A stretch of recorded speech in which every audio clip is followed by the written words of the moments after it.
Awesome. Good evening and welcome to the California State Athletic Commission Stakeholder Meeting of Tuesday, October 15, 2019. Folks, we have cameras, we have a live feed. That's Caesar over there. You can tell him what your best side is in your lighting if you'd like, but so please do know that people are listening and we are recording this event. That means you, Roy. Okay. So again, welcome on behalf of the Commission. My name is John Carvelli. I'm going to kind of be facilitating the meeting.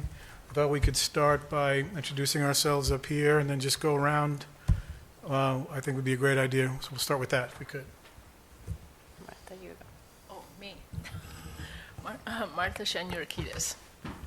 Commissioner. I think they know. Okay. Hi, I'm Vice Chair Mary Lehman.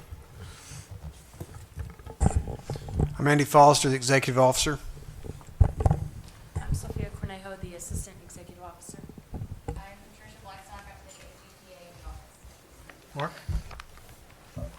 Mark Relier. Well, Chief, say who you Chief are, Inspector, State of California. Okay. what your affiliation is. You didn't hear the speech about that we're live and other people are being, okay, good, thanks. JT. JT Steele, I'm president of CAMEL, we run the amateur program in California. John Frank with the USFL, which is actually a youth regulatory organization for name creation or otherwise known as kids events. Steve Fossman, IKF, running the kickboxing and the Muay Thai events.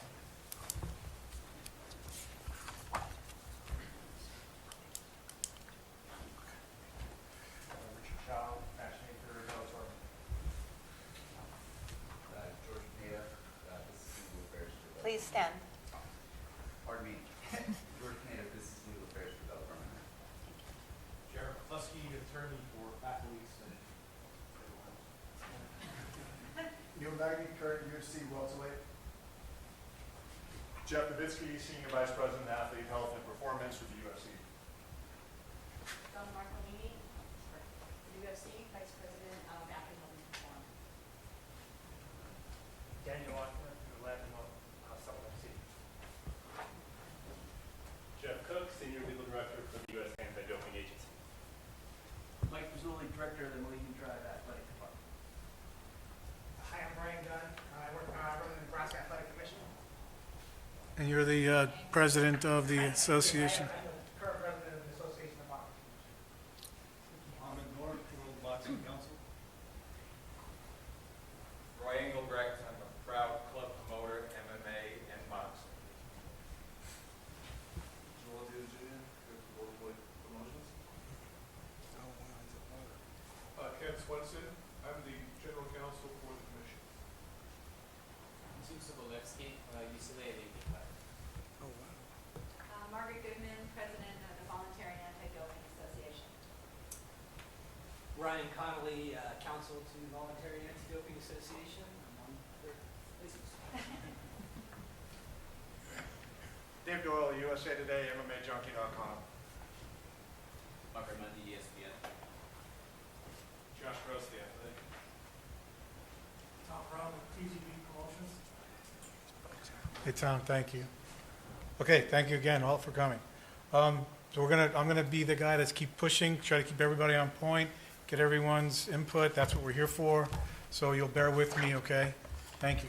The first item on our agenda, or the second item, is the first issue we'd like to pose to you all, is gender equity in combat sports.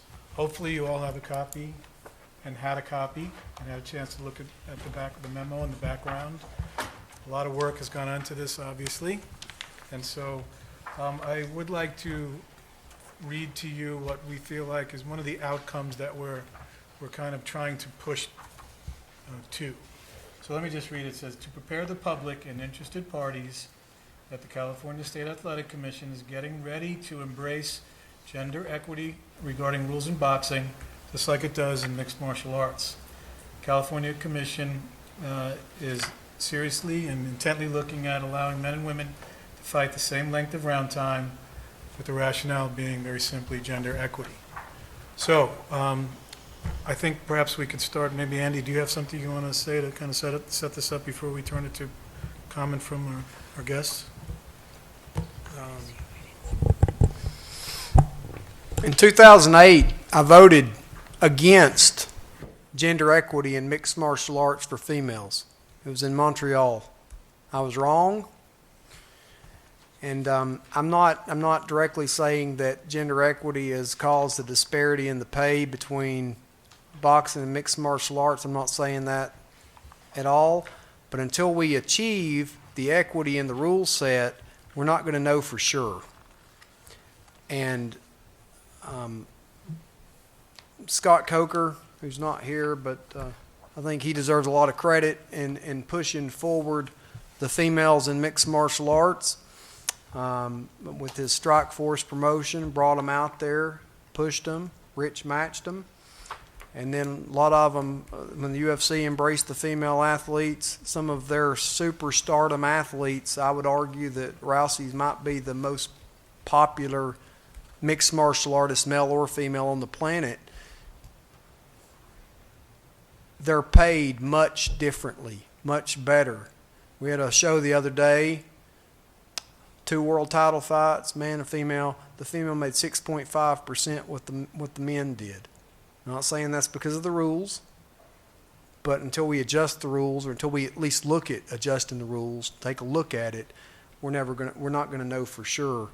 And I know there's a lot of MMA guys and people in the crowd, so you've not saw these numbers, but hopefully you'll find this interesting. Thank you. Mary, Martha, anything like that before we start? Right, in boxing, I was just recently at a boxing match, and both the title fights, the female and the male title fights, were televised. The male boxing, the purses in the male championship fight were, I think, $2 million and somewhere close to $1 million. And for the female, it was $35,000. That is a huge difference. Huge difference. I don't even know how to begin to justify that. So, We're again, interested in hearing about that then, right? yes, Okay. you will be hearing about that. Excellent. Mary? Anything now, or wait?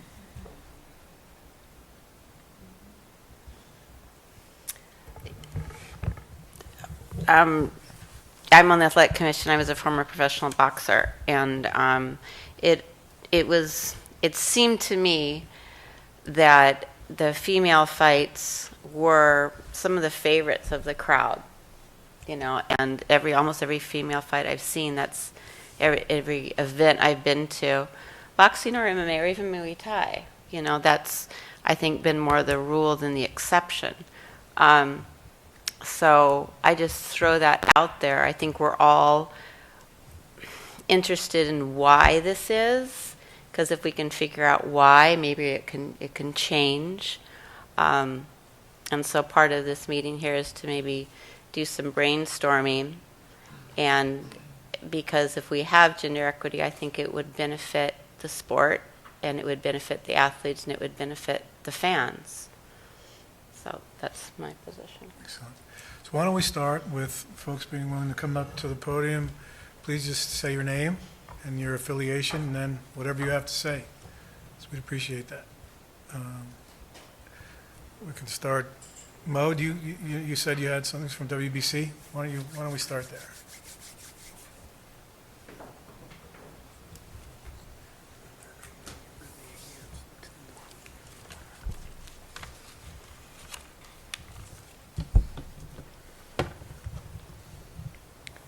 Hello, everyone. Mohammed Noor with the World Boxing Council. President Mauricio Solomon is getting ready for the convention and regrets that he can't be here. So I'd like to read a statement on his behalf.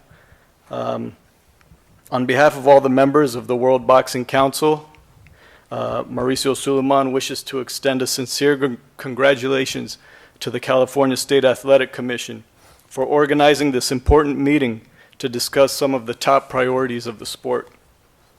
After reviewing the materials for the preparation of the meeting and understanding that this is a very complex agenda, Mr. Suleiman would like to state the WBC's position on women's boxing in a very brief manner. We're flattered that the Commission takes our opinion seriously, and with that in mind, we will respond in like fashion. The WBC has been a leader regarding safety in boxing throughout the years. We've worked together with countless medical institutions, boxing commissions, boxing experts, and experienced consultants related to all issues before decisions are made. There is no compromise in safety. It must always be held as a top priority in every single action and decision. The WBC has been a relentless supporter of women's boxing in search of equality and inclusion. Many members of the boxing community, such as promoters, managers, television executives, and boxers, can confirm our continued work for strengthening women's boxing. The WBC has supported and recognized in an honorary way fighters since 1994, including Christy Martin, Laura Serrano, Mia St. John, among others. The WBC has achieved the changing of the law in Mexico to allow women to compete in boxing. We've supported many promoters in Mexico and other countries in women's boxing promotions for many years. And we've began the WBC's Women's Championship Committee in 2005. We've organized 3 exclusive women's boxing conventions in Cancun, Tijuana, and the Philippines. And we've devoted countless hours in sessions, panels, and consultation with regards to safety in women's boxing. And most recently, the Clean Boxing Program, which is a year-round anti-doping program for women's boxing, and a safety task force composed of top doctors with no vested interest in outcome. Boxing organizations and administrators do not have any control over the business side of the sport. Contrary to all sports where the leagues have full control of the economics, such as NFL, NBA, UFC, etc. Boxing organizations and administrators are responsible for the welfare and safety of the athletes through the incorporation and administration of rules and guidelines. The WBC continuously works with promoters and TV networks to try and increase the market value and the purses of women in boxing. The WBC does not charge a sanctioning fee to women in any fight in full support of their cause. Women's physiology is different than men's. Sports studies on women have concluded that there is a higher rate of concussion and higher recovery times. This, as well as other topics, have been discussed countless times in WBC medical meetings and on other boxing panels. Fatigue and dehydration, particularly occurring in later rounds, combine to raise the risk of brain injury in boxing. Unfortunately, there is not enough focus on research when it comes to women's sports. This is a situation we would join forces to remedy. However, much has been done with the military, and here are some recent studies. Certain populations are at greater risk of developing PCS, post-concussion syndrome, and females have shown to have worse prognosis after concussion, longer time to resolve symptoms, and more PCS following an MVC, or a motor vehicle collision. More likely to develop PCS after a single concussive event, and greater gender differences in sport. Current studies show females are at greater risk. These facts are supported by Pink Concussion, an organization composed of leading neurologists specializing in sports and the military, and several other non-biased medical institutions, scientific articles, and doctors. Most recently, Dr. David Wang, Dr. Bob Cantu, Dr. Ron Savage, and Dr. Anthony Alessi. A quote from Dr. David Wang is that countless studies have shown that concussions differ between the sexes. Females have been shown to have increased susceptibility, symptom scores, and prolonged symptoms compared to males. The reasons for this noted disparity are still unclear, as some have postulated a reporting difference, others hormonal, others noting differences in cervical strength, and yet others noting neuronal pathway differences between the sexes. Whatever the cause there is, still noted the difference between the sexes regarding concussions. and boxing carries the obvious inherent risk of head injury. One of the ways to help mitigate the cranial trauma is modification of the rules, which includes the number of rounds and the length of the rounds. The typical 12-round, 3-minute per round bout adds up to 36 minutes of total exposure, while 10 rounds with 2-minute per round bout adds up to 20 minutes of exposure. In addition, during each round, fatigue becomes a significant issue, and increasing the time from 2 to 3 minutes leads to significantly more fatigue, which could result in a significant increase in the vulnerability to a contestant. For the above reasons, Pink Concussion supports the current female boxing rules of 10 2-minute rounds rather than what we believe to be higher risk 12 3-minute rounds. In conclusion, the information may be inconclusive. However, although the report presented is an admirable report, there's not enough support to encourage and justify any changes to our rules and possibly risk injuries in women's boxing. Given the tragic year that boxing has had, including this last weekend in Chicago, we're unyielding when it comes to our safety standards. Furthermore, we have nothing to gain in maintaining our position other than the welfare of those who choose to fight for the WBC. The WBC has met with UCLA last month, and a specific study on women's boxing will be funded by the WBC. Now, unless there is a medical research with dominant conclusions in favor of changing the current rules, the WBC will maintain the 2-minute rounds and 10-round fights for WBC-sanctioned events. Thank you. Thanks, Mo. And thank you for coming and participating, you and representing the sanctioning bodies. You touched on 2 of the issues that we want to hear from you all about. Of course, it's number of rounds, round time, and pay disparity for female boxers, athletes. Okay, who's up? Who would like to come up next? Please. Andy's whispering Tom Brown. Tom? Tom, it goes back and forth between you and Golden Boy every year on who the biggest promoter in California is. You guys are neck and neck right now. I'd like to hear from you. Why? I mean, because I hear from you guys and I know what you tell me. But why isn't female boxing, you know, UFC and Bellator, their pay, I'm not saying it's exactly equal, but from what I can tell, because I don't see all the numbers, especially with the pay-per-view deals that are outside our purview, but their numbers, I mean, they just had a main event fight this past weekend over there. Rich has females on every card. He does multiple times. What's different? Is it the rules? I mean, what is different? Tom, would you mind come up to the podium, please, sir? Thank you.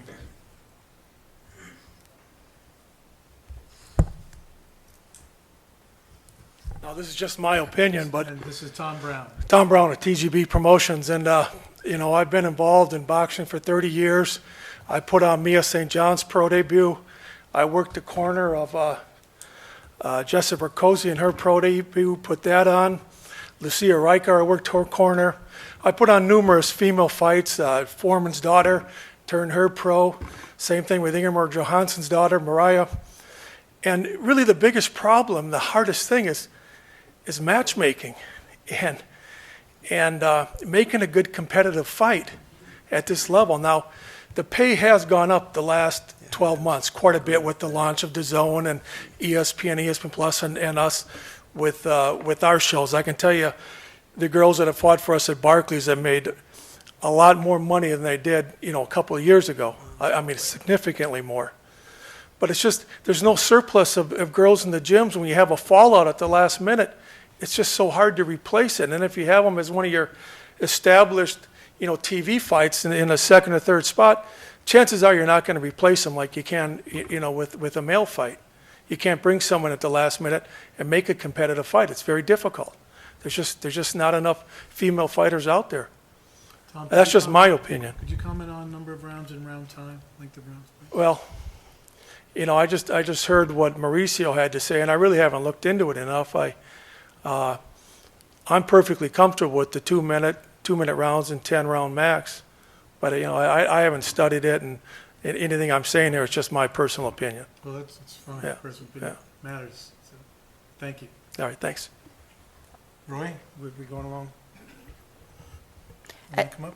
Can I make a comment? Of course. Sure. I'd also like to open up, we're discussing two issues now, pay equity and the rules regarding number of rounds and minutes per round. But I'd like to also, if people want to discuss other issues, perhaps harassment or discrimination in the gym, or, lack of mentoring for female coaches, anything like that, it's wide open. We don't want to limit anyone on issues about gender equity or even transgender. It's all gender, so anything is open. Small question. Sure. Mo, do you know what kind of study the WBC is going to do on female boxing? I don't have the details, but I can get those. I was just going to ask and maybe make a suggestion if when you launch the study, if maybe part of the study could be maybe looking into the number of punches maybe that are thrown and landed in a 2-minute round versus a 3-minute round, because part of what the women have been saying is because they only have the 2 minutes to kind of sit down and do their work, that they're gonna throw more and they're gonna try and squeeze in everything they can in these 2 minutes, as opposed to having the 3 minutes to kind of settle into, you know what I mean? So I don't know. I mean, I've never sat there and counted or even done a study of the CompuBox, but maybe that could have some significance in, Yeah, because at the end of the day, it may work out kind of the same if, you're really just trying to tag the person and as opposed to if you stretch it out over 3 minutes, it could kind of work out the same. Yeah, I can definitely pass that along. I would imagine the fatigue that makes a fighter more vulnerable. Maybe, maybe not. You could be working a lot in those 2. I mean, I don't know. I don't know. That's definitely interesting. Mm-hmm. Really pass it along. Right. See if we can do that instead. Roy, would you mind coming up? By the way, if Tom can speak again, Mo can speak again, I'm just trying to keep, as I said, just keep things moving along, getting more information out there. So please. Roy Engelbrecht, fight promoter. In 25 years that I did my first female bout, no promoter in this country has put on more female bouts. Everyone that Tom mentioned fought at my show, world title fights and so forth. And I was sitting here thinking, when we were talking about 2-minute rounds, and I've always had 2-minute rounds, I do not believe, and this is the Christy Martins who fought for me, the Mia St. John's, the Rhonda Lunas, some great, the Layla McCarters. I don't think I've ever had a boring female bout in 25 years. I haven't won MMA or boxing. The 2-minute rounds is a non-starter. We should not spend a lot of time on that. Pay equity, yes, but I'll tell you, maybe I've done 400 fights, 400 shows, maybe 150. Never that I can think of was a boring fight, whether it was pro debuters who wasn't very skilled, but they stood there and threw punches, and it was an exciting fight. The most money we've had thrown into the ring, and those that have been to our show, it's a tradition for 30 years that if the fight is a good one, fans will roll up bills and throw it into the ring. I think 2 of the biggest, over $300 thrown into the ring, were female bouts because they just were exciting. I saw and John has been there. They slug it out. So I think 2 minutes is a non-starter. They make a promoter's night. Hold on, don't go away. Roy, don't go away. Yes. Yes, sir. You want to comment on the pay disparity? Well, as a club promoter, there is no gender equity. I pay a 4-round male $1,000 and $15 per ticket commission. Chelsea Anderson, 2 shows ago, $1,000 and $15 ticket commission. And maybe if I want a female fight, I might have my matchmaker give the females $1,200 on that. So on our level, they're same. It's a level playing field. It's just when you get higher that you've got to make your budget, and that's it. Don't go away, you always do that.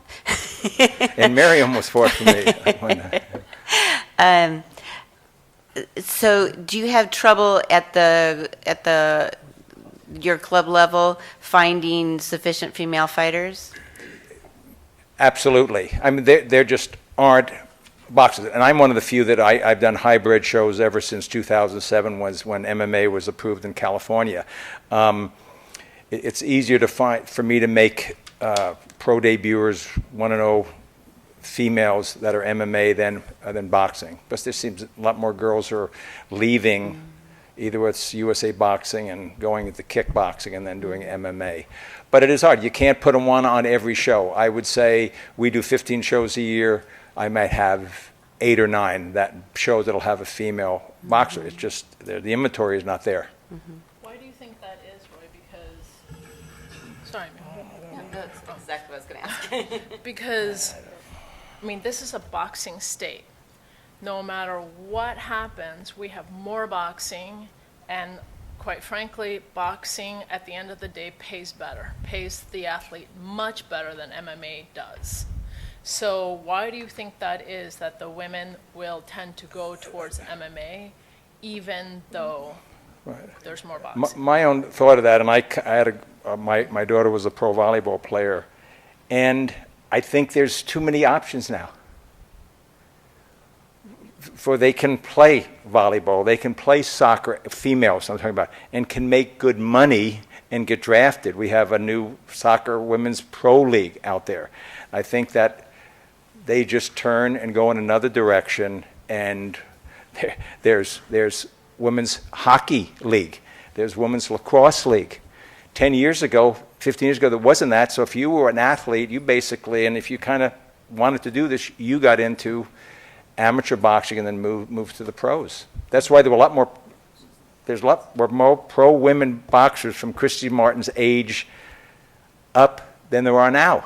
You think it's just like a new thing, so it's... No, it's not new. I think there's too many other options for females now to participate and be an athlete. Their choices are greater, and their money is greater, and you can be a soccer star. Let me ask you something else. I'm sorry.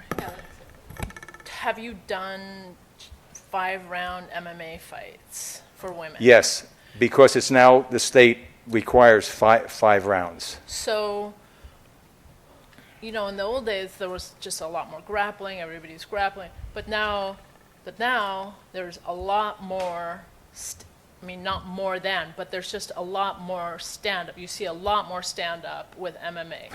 And you will often see 5 minutes, 5 straight minutes in a round of stand-up in MMA. So, have you noticed that 5 minutes, 5 rounds, 5 minutes in each round of stand-up, the women will have more concussions or will suffer more injuries than the men? Well, you're hitting someone in the head. Their cells are not going to survive. Some cells are not going to survive.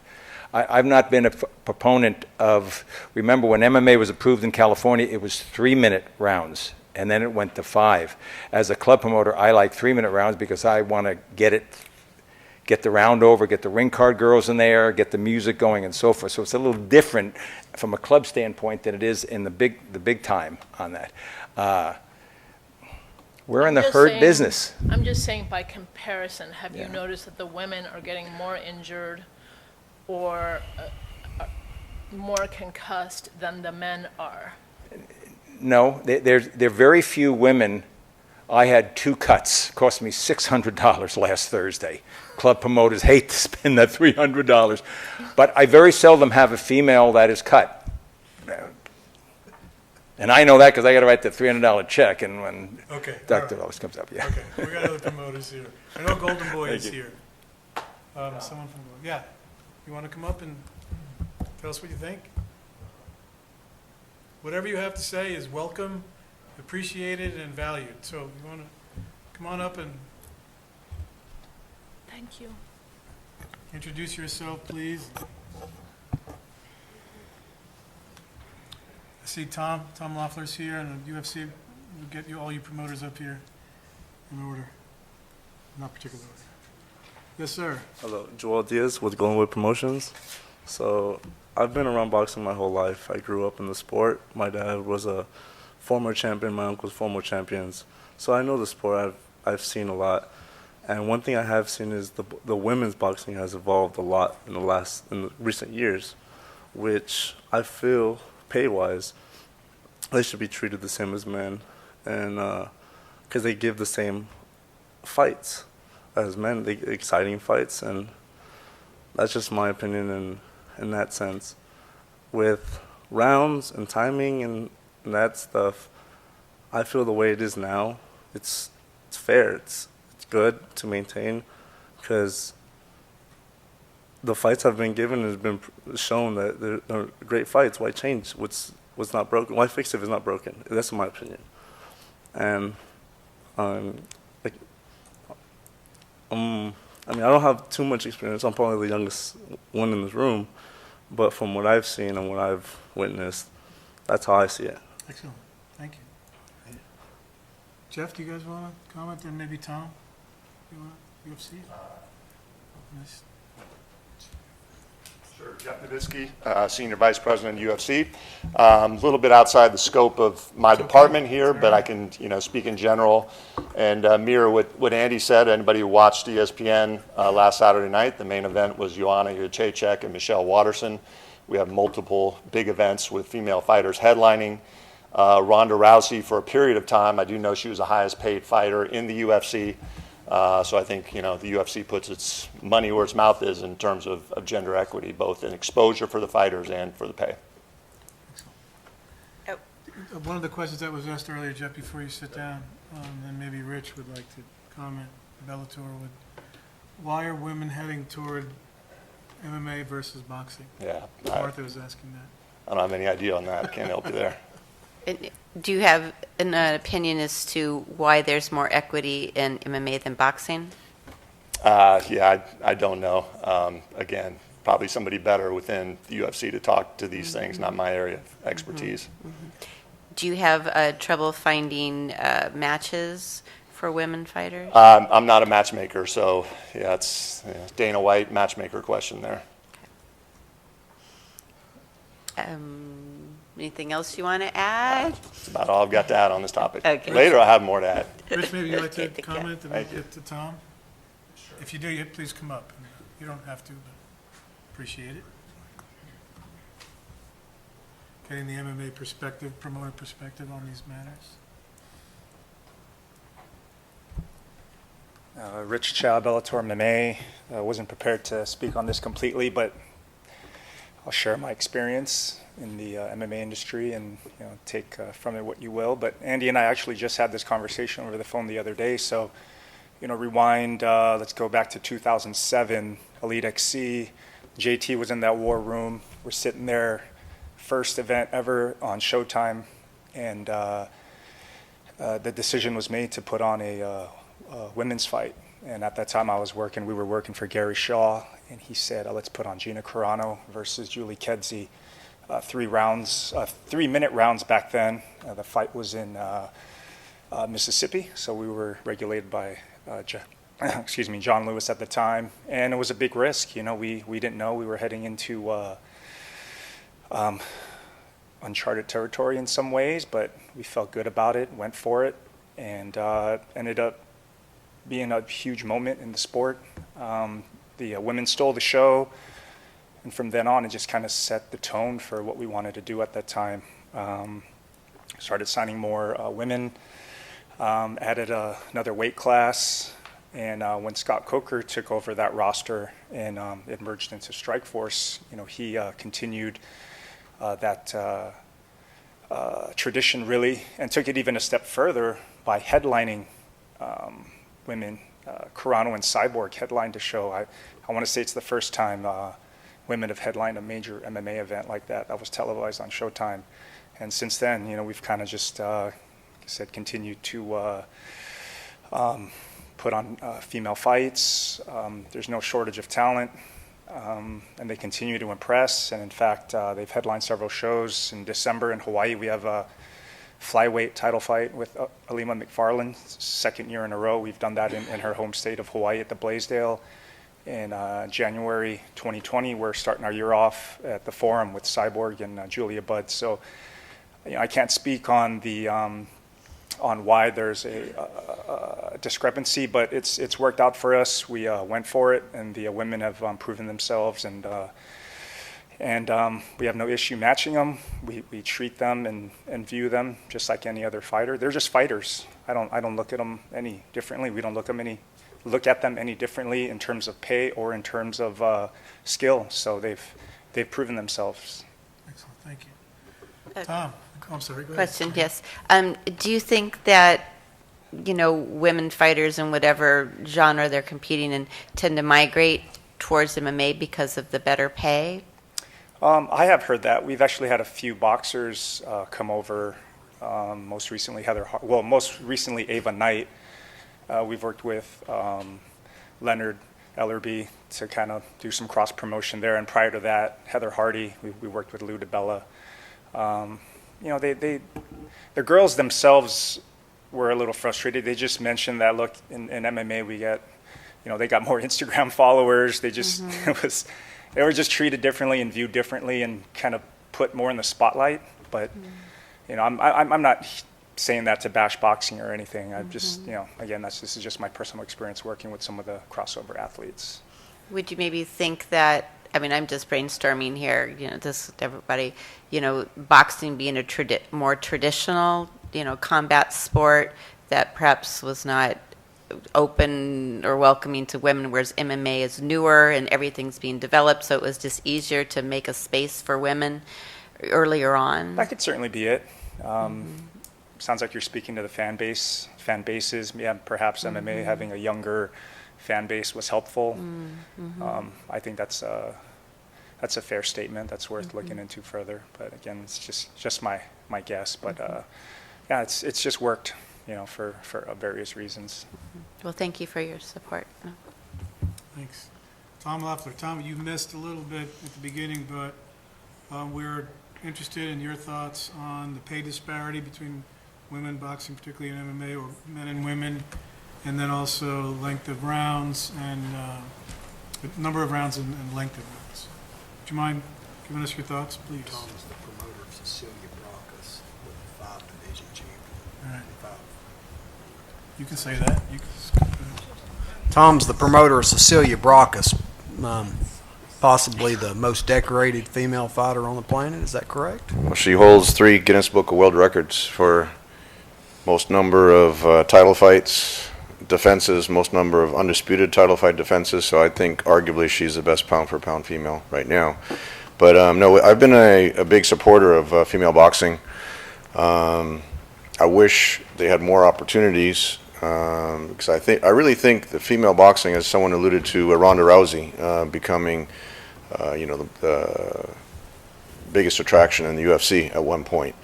And I really think it's a supply and demand situation. Ronda had a very strong following. She was doing movies, and she was really driving the pay-per-views. The UFC model, you know, is based on pay-per-view revenue. So just like with Floyd, you know, or Manny driving pay-per-views in boxing, you know, if Ronda was doing the most pay-per-views in UFC, naturally she would be the highest compensated athlete in the UFC.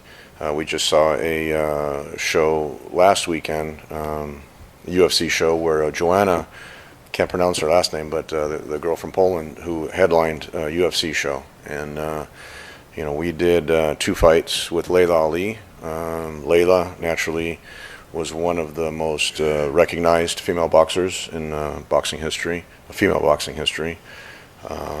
One at Madison Square Garden on the undercard of Vladimir Klitschko's fight, and then one in Berlin. But the problem is that the female boxers haven't gotten the same television exposure as the male boxers. And I really believe that given the right opportunity, the right platform, and naturally the right financial compensation, you'll see more female athletes, talented female athletes going into the boxing, and then you'll see more even competitions between the two opponents.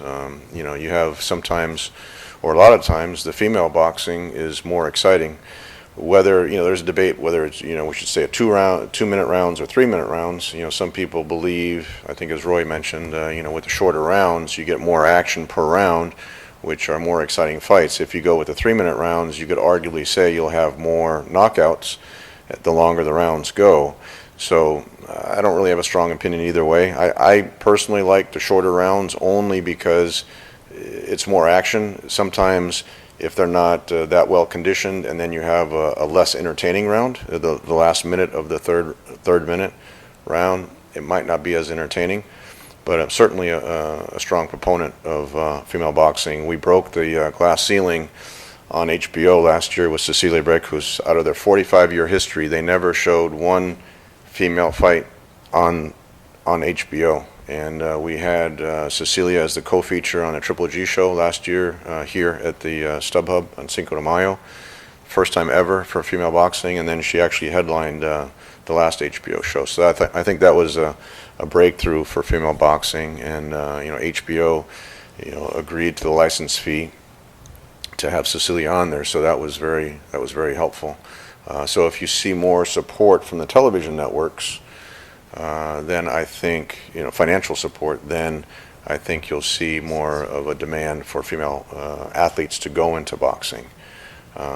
Naturally, if they're not going to earn as much money as they would in MMA, then they'll tend to go towards MMA. But and then with Rhonda, her success, came from her amateur career as a judo world champion, or successful amateur athlete, and then she would use the arm bars in her UFC competitions, which aren't always available like in the classic boxing sense. I think the female boxing just recently got approved into the Olympics, so that kind of drives from the amateur boxing then to make the transition to professional boxing. So I think it's really support for television networks, and then it'll be a trickle-down effect that way. More athletes going into the sport. With more athletes, there'll be greater rivalries. You need rivalries, whether it's men or female. They had the... Whose license fee was it that the network agreed to pay? HBO. For Cecilia, HBO. I negotiated the fee with HBO, but they agreed to pay for that fight separately, a separate fee. The television licensing. Television license fee, yeah.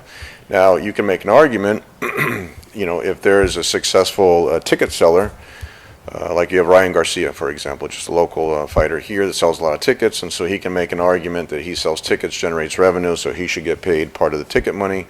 And then also, you can generate sponsorships, but really it comes down to television ratings. So if there's a female athlete that sells tickets like Layla did very well. She did a pay-per-view with her and Jackie Frazier, and that did well because of the pay-per-view buys and the ticket sales.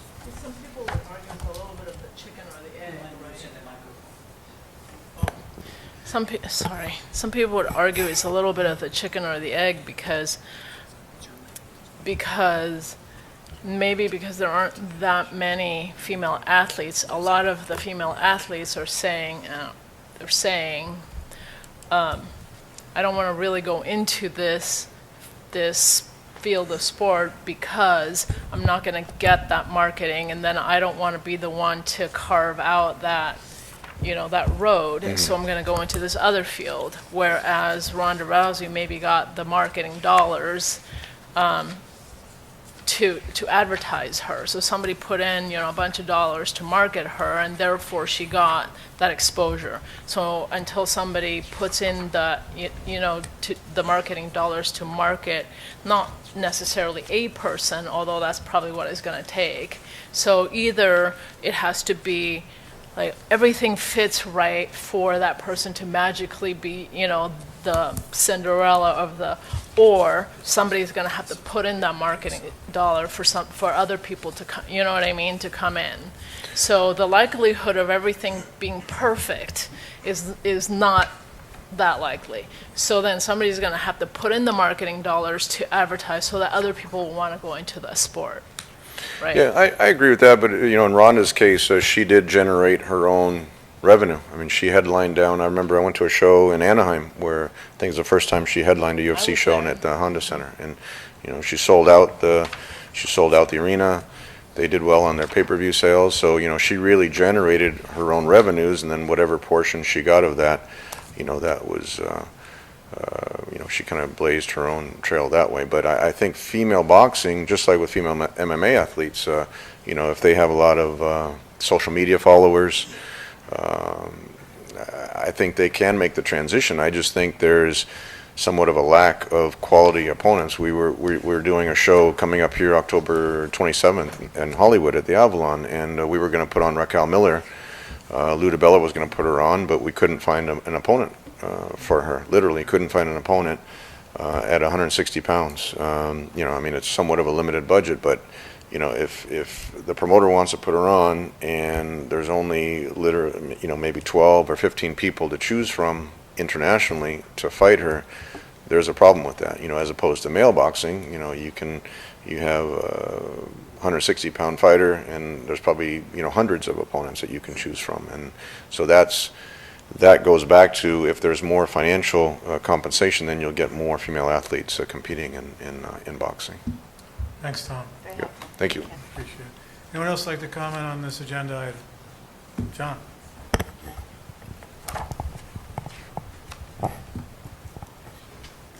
John Frank from the United States Fight League. So I have some statistical data for the grassroots level. So if a lot of the talk is about competition opportunities for the girls, and that's one of the issues that we've run into. So Explain who we is, John, so everyone so knows. we regulate youth pancration, and pancration is similar to MMA without head strikes.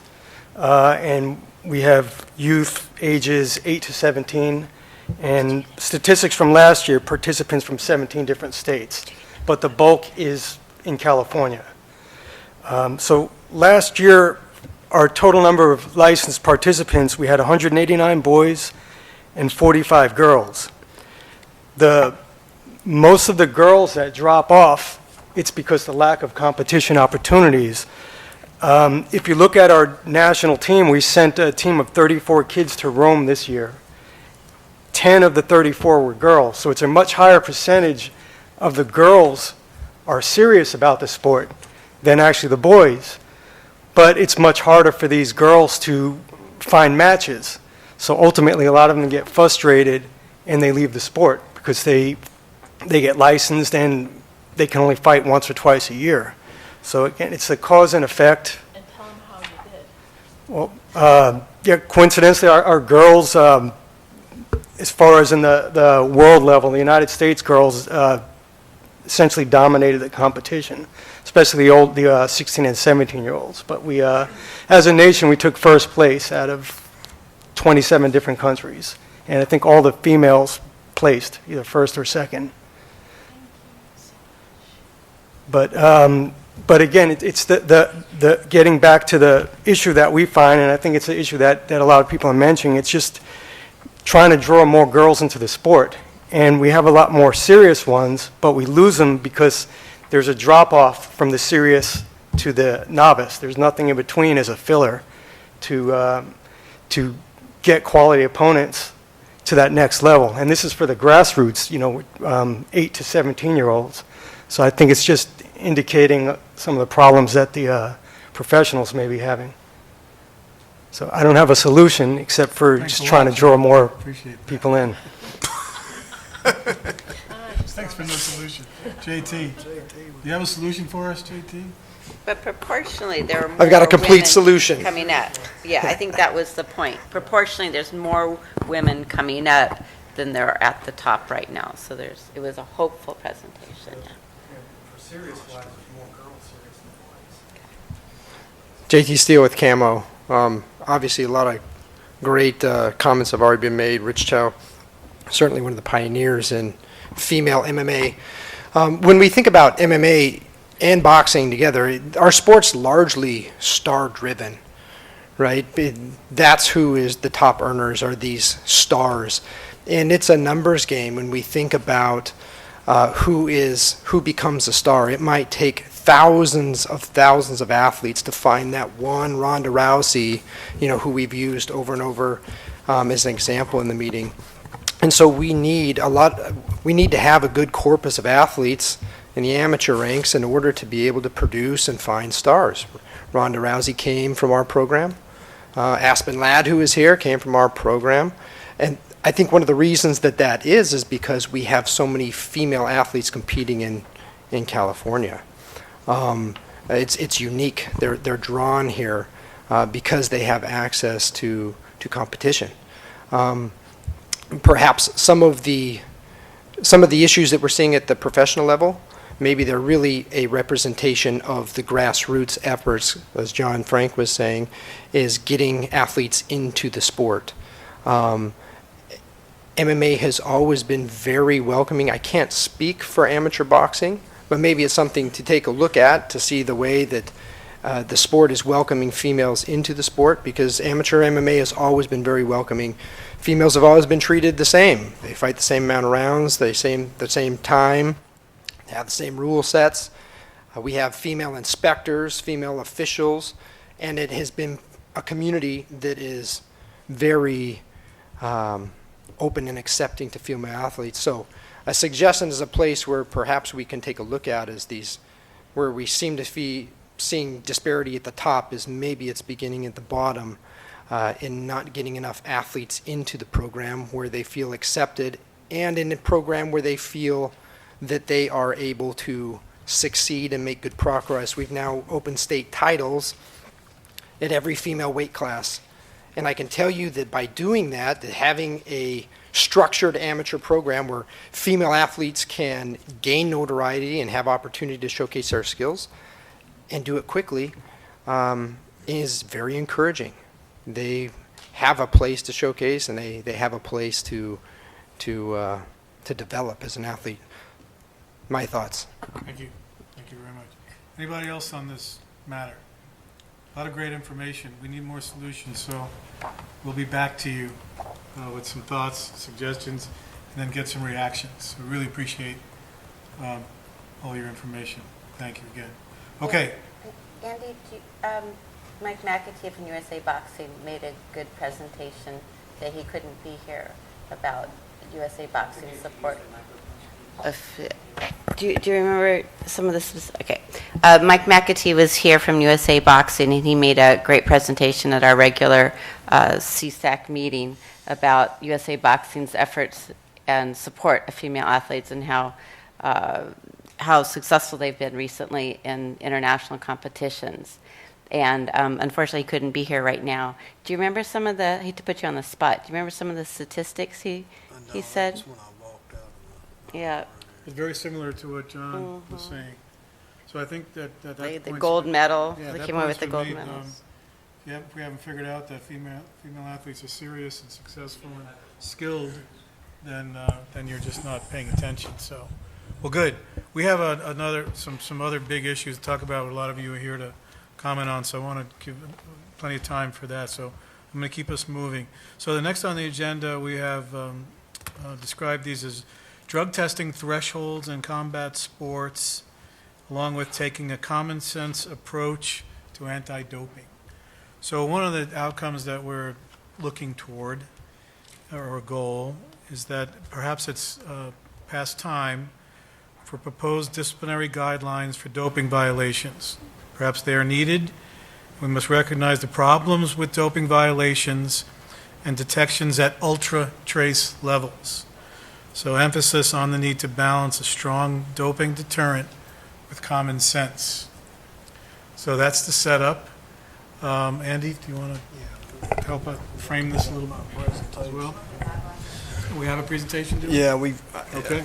So why have I invited 75% of this commission's revenue stakeholders, pretty much every major boxing promoter and mixed martial arts promoter on this planet? Why have I invited you here?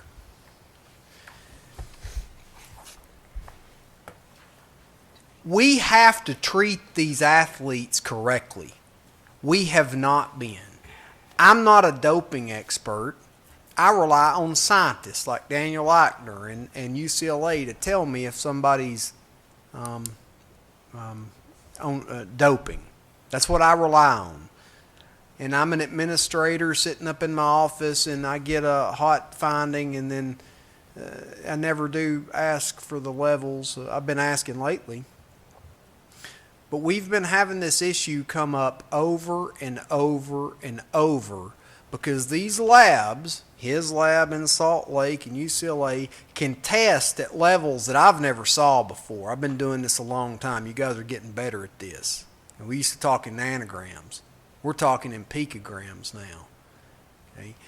And these things called SARMs, I'm seeing these come across my desk just on a very, very regular basis. And WADA's banned them. And I think they'll probably figure this thing out one of these days. But I don't have time. My job, these people employ me, my job is to figure this out.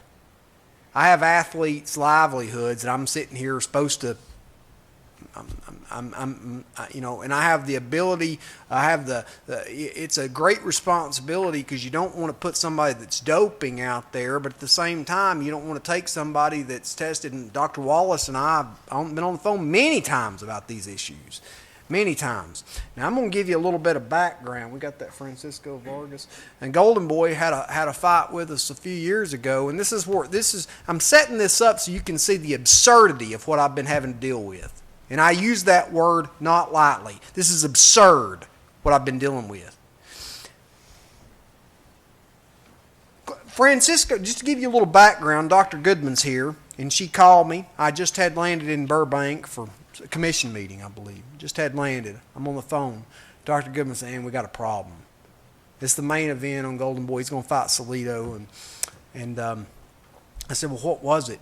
And I was like, well, didn't he have some negative tests right before that? Yeah, he's had negative tests. He's popped at really, really low levels of clenbuterol.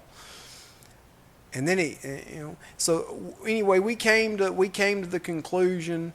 It was 1.3 nanograms. We came to the conclusion in that case, after we had this big stakeholder call, I talked to the chairman. Chairman backed my play on this.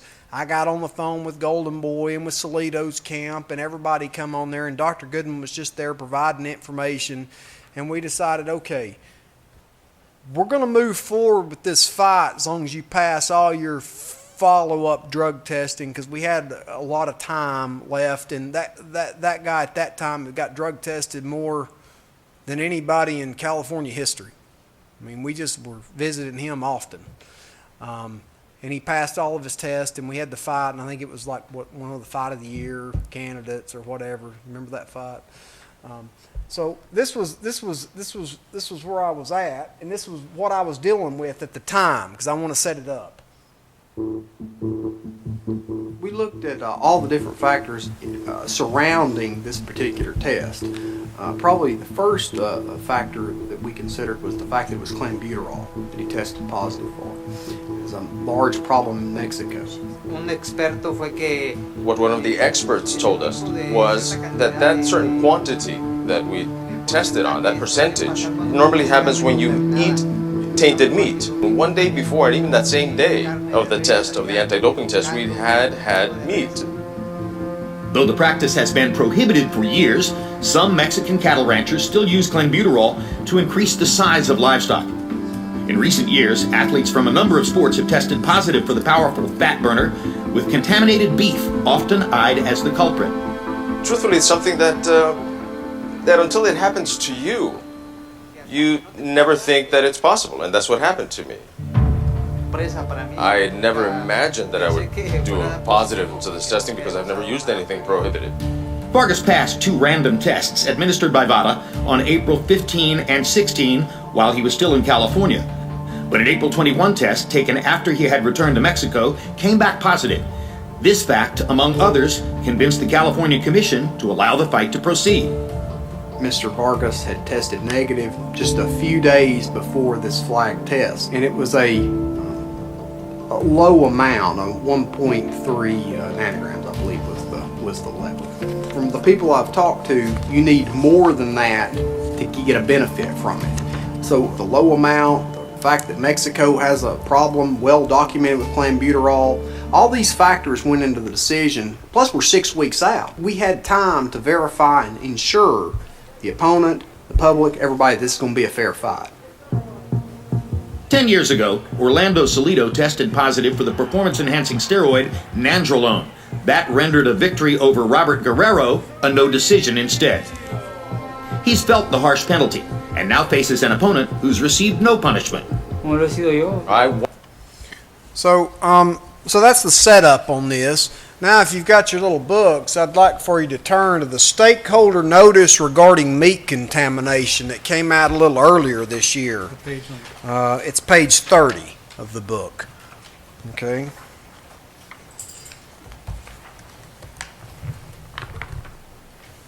Now, this is from the World Anti-Doping Agency. Keep in mind the level Mr. Vargas was at. Notice what it says there under application. I'll read it. Laboratories shall report atypical findings for concentration of clenbuterol below 5 nanograms. Absurdity I dealt with. I got killed in the press. He got killed in the press. It ruins fighters' reputations. It ruins them. It's hard to come back from being called a doper. And now the World Anti-Doping Agency came out. Anybody ever heard of a Golden Boy promoted fighter named Canelo Alvarez? Okay. Nope, never. That level was like less than Francisco Vargas's level. It would have been nice to have this last year. Now we get it. I think more of these little stakeholder notices are coming.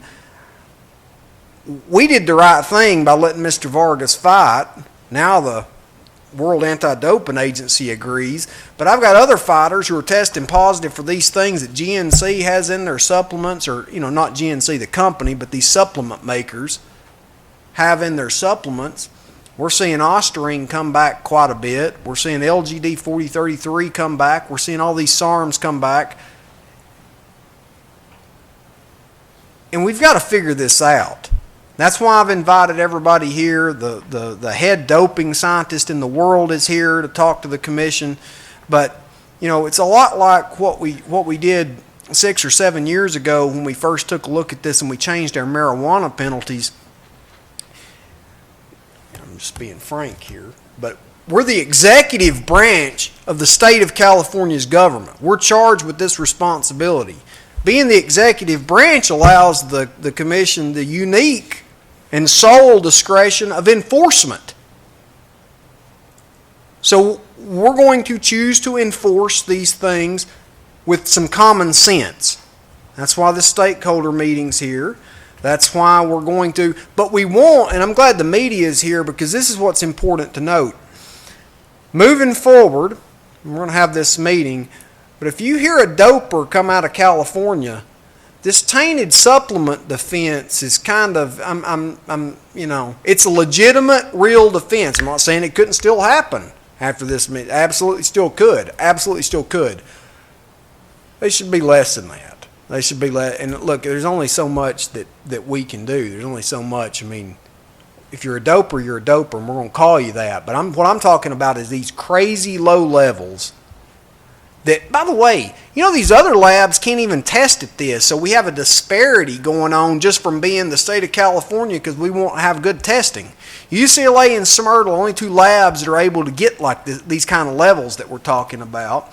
So only the state of California, the UFC, and Bellator through us and Mohegan.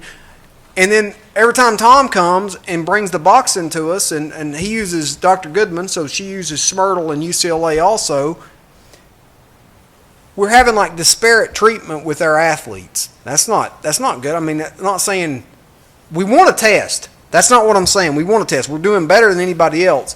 But when we see an adverse, we got to know what that means, and there has to be a talk about this because that stuff with like Francisco Vargas, this stuff with Canelo Alvarez, The thing goes on and on and on and on. And Let's start the talk before he punches me. Yeah.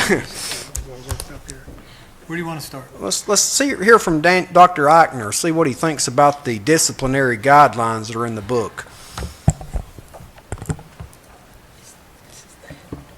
Yeah. Thank you, Andy, and you are much more handsome in person than you are on TV. No, I appreciate the opportunity to speak. Doctor, would you mind, for the record, introduce yourself and your affiliation? So I'm Daniel Eichner, and I'm the president of the Sports Medicine Research and Testing Laboratory. I appreciate the opportunity to speak to the Commission, and I like the words at the beginning when you talk about a common sense approach. And I think that really rings true for what we want to do with protecting clean sport and clean athletes, and that's what we're all here for this session at least. We want to have clean sport and we want to have clean athletes. You are correct, the technology has improved significantly in the laboratories, and so the sensitivity has increased so much that we can go down to very low levels, and as you said, several years ago we couldn't see some of these numbers, and the improvement in the equipment has get to the levels that we see, and sometimes we have to be sure these are consistent with doping and not else. One of the things that is difficult for us in the laboratory and helping you interpret the results you get when you get a low level is that in many instances we're dealing with one data point. And so if you come to us and say, what's the concentration? Is this consistent with doping or contamination, for example? It's difficult to answer that question. You had some examples where you had multiple tests in a row and a lot of time. That makes our job much easier because then we can help plan as far as further testing to help interpret that data to see if it's consistent with meat contamination, for example, or something else. They're easy ones, but the one data point, one-off tests, they're very difficult because a low level could be consistent with a contamination from meat or a product very recently, or it could be from a large dose or regime a while ago, and it could be the end of that. So it's very difficult on the one data point. The common sense approach, and I've seen some of the numbers that have been put through here on page 24 of the document, and this is the disciplinary guidelines for California Code of Regulations, Section 303 violations. And I think this is a common sense approach. You've gone through some of the key compounds that we do see low levels for, and sometimes these ones are difficult to interpret. Is it recent use? Some of these compounds may last a long period of time. The other thing you have to take into consideration when you want to beat up the scientists to say, where's the data? Some of these compounds have not been approved for human use. And because of that, it's very difficult to get ethical approval to do the necessary administration studies to answer some of your questions. Where this drug could be sequestered, how long it could last in the system. Not always easy to answer here in the United States. But going through a program and looking at these major compounds and the concentration levels, my first question would be to you as a commission is, when you see levels that are lower than these ones, you need to still do some kind of investigation similar to what you had done with the meat contamination cases to satisfy yourself and the programs that this is consistent with something other than doping. And I think you can do that, but I would like to see in this document something spelled out similar to what you have on page 30 for the clenbuterol and meat contamination. You've got some specific guidelines that you talk through. If it's in between these levels, this is what you shall do, and you're going to do some further investigation, interview the athlete, further testing. All that information can really help you fine-tune to see what's consistent. Is this consistent with something that's come from contamination, or is this an active doper? And I think that if you do that investigation properly with a mixture of intelligence and further testing, you'll get that answer, because it'd be very difficult for an individual to cheat that further follow-up testing program. So I think I'd like to see the Commission adopt that. I'm actually really happy to see this common sense approach. I think that you guys are taking the lead on this. I think a lot of people wish they were doing this.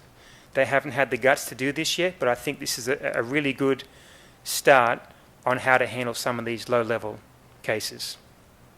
Thanks, Dr. Comments? Can I Questions? ask you a question? Thanks. What is the shelf life of clenbuterol? So the half-life, I'm the assuming what you half-life. mean, yeah. The half-life. So, depending on, yeah, My shoes. when you take a substance, how long is it Yeah. going to be detectable Right. in the urine for? It really comes down to how much you take, how often you take it, and then obviously unique, individual To your metabolism can system. play into it as well. But we're not talking something that I've seen for months. This is usually a relatively short-lived substance. So I think that the case that was highlighted before was a textbook case to work out whether this is consistent with meat contamination. If you've got nothing shortly before in the test, and then a few days later you have a very low level, you know it's used in that short window, and that really helps you work out, interpret if this is consistent with meat contamination or not. So you're talking about days or weeks? We're talking usually days, correct. Days. So within days, you can go from something that could be detectable as a level that you would suspect somebody to be a doper to something so low that it could be meat contamination that fast. Yeah, one data point, going back to that one data point, very difficult to interpret. You know what I mean? And so if you only give me one data point, sure, it could be from 7 days ago, a large dose, or it could be, very recent low-level administration right before the test. So then, this is why, okay, so now we add into this possible equation things that athletes are now doing, such as blood doping. So let's say they're doing clenbuterol or some other anabolic steroid, and now they're also blood doping, which now we find the athletes are, because they're doing all kinds of things. So we are not, the UFC I know is doing blood passport. We are not doing, not necessarily. Maybe we are, maybe we aren't, but we're certainly not doing it with every athlete. So is it possible that that at some very low level they are taking their blood, they're freezing, and then by the time we then are testing, it is at this very low level where you know what I mean? That it's not passed through this process, and where at the point we're detecting it, it's at the very low nano level or even picogram level? Sure, and probably the best way to answer that, Commissioner, is, blood doping is a little bit different to steroid testing. A steroid like clenbuterol is not naturally in the body. So if it's in there, it shouldn't be in there, and then it comes down to why is it in there? Is it consistent with meat contamination? And you go through that process. With blood doping, there's several different ways to blood dope. You can use your own blood, you can use someone else's blood, you could take drugs to increase red blood cell production. There's a plethora of ways to blood dope. And you talk about the blood passport, and that's an indirect way to detect to see if someone's manipulating their blood either through a transfusion or through drugs. And that is the best way to monitor over time. But if you're asking about are you able to sneak blood in before an event, with a sport like combat sports, where it's a one-time event, they fight over one night, they're going to do that right before their event if they're going to do it. And so if you have some data points that are outside leading up to the event, and then you test them right before the event, and you see big changes, well, that may be indicative of someone But who's blood doping. You understand what I mean? You get like a snapshot, but it's not the right snapshot, but then... More data, it makes it much easier to interpret those ones. One-off testing is really hard in most instances, unless it's a drug that's exogenous or synthetic and should not be in the system. Could you explain blood doping? And you said blood passport at some point? Is that what you said? Because there's a lot of ways that you can blood dope, and that's manipulating your blood, having more oxygen carrying capacity to your muscles, so you can have more stamina, not just on the fight night, but also training as well. Because there's so many different ways that you can do that, either through blood transfusions or through drugs. The blood passport is just a way to measure what someone's natural levels should look like over time And they shouldn't vary that much. And if you see major discrepancies, that can make you then go back and do further investigation, further specialty testing, or really hone in on, leading up to major events for that individual. And so what we call it is it's an indirect way to detect a substance. When you normally see an adverse analytical report from the laboratories, they've identified a drug or metabolite, say this is in there and it shouldn't be in there. With this indirect way, this is indicative of doping, whether a transfusion or a drug, because the values have changed over time.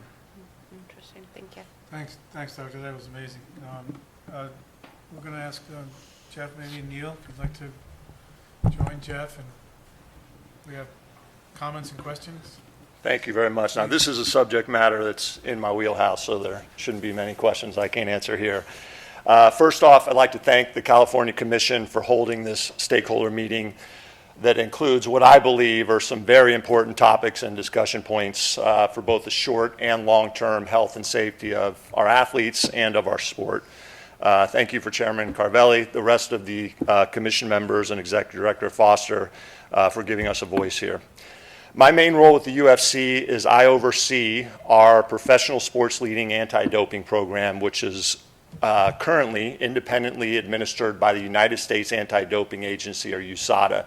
They're the official national anti-doping agency of the United States and are in charge of all sports under the Olympic umbrella.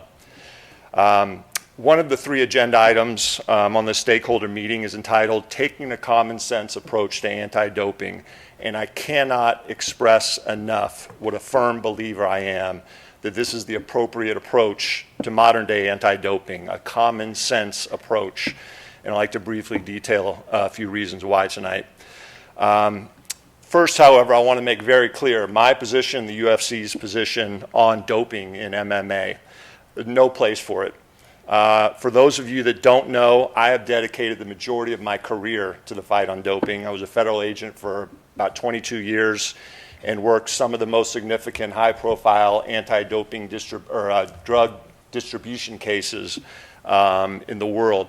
I became involved in these cases as a federal agent about 2001, and I believe that these cases really changed the landscape of anti-doping in professional sports. When I started this 21, 22 years ago, many professional sports, Major League Baseball being one of them, didn't even have an anti-doping or drug testing program.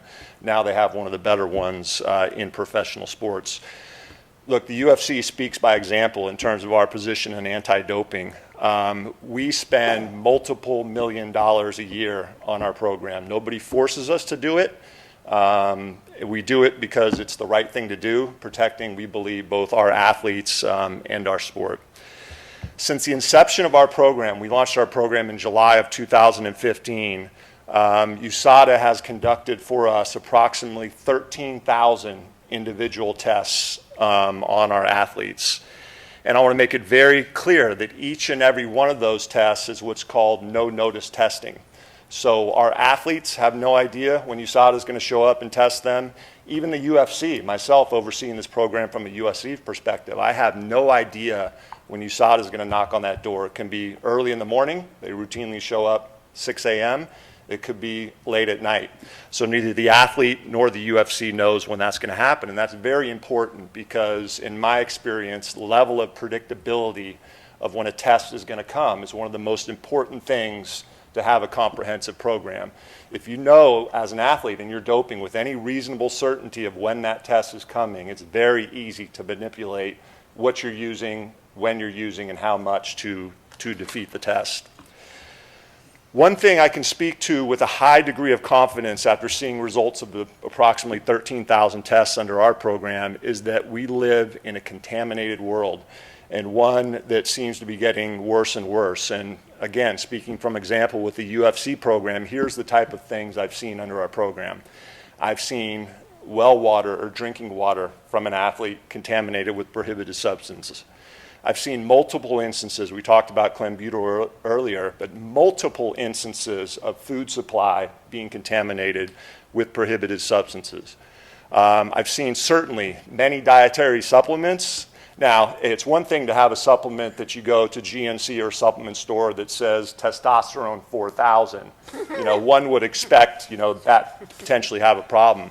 But we have seen more and more commonly what I would call benign supplements showing being positive for prohibited substances.